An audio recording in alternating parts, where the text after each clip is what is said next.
প্রথম ম্যাচে রীতিমতো দাপট দেখিয়ে জিতলেও দ্বিতীয় ম্যাচেই দিল্লি ক্যাপিটালসের বিপক্ষে রীতিমতো অসহায় আত্মসমর্পণ করে নিয়েছে মুম্বাই ইন্ডিয়ান্স। হ্যাঁ দর্শক, আর তাতে একেবারে হৃদয় ভেঙে গেছে দলটির বোলিং কোচ লাসিথ মালিঙ্গার চেহারা দেখে মনে হচ্ছে এই ম্যাচ মুম্বাই ইন্ডিয়ান্স হারেনি, বরং তিনি নিজেই হেরে গেছেন, যদিও ব্যর্থতা ব্যাটসম্যানদের। তবে সামির রেজভি কি প্লেয়ার রে ভাই! আইপিএল এর প্রত্যেকটা সিজনে ভারতের দুই একটা প্লেয়ার বের হবেই এরকম।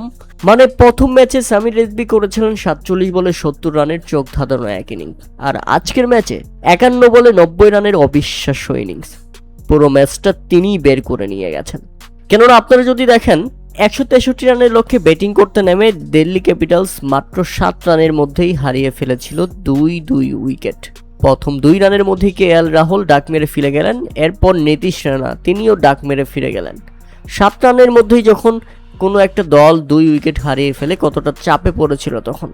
আর এমন সময় ইম্প্যাক্ট খেলোয়াড় হিসেবে মাঠে নামেন সামির রেজভি, আর মাঠে নেমেই দেখিয়ে দিলেন নিজের খেল।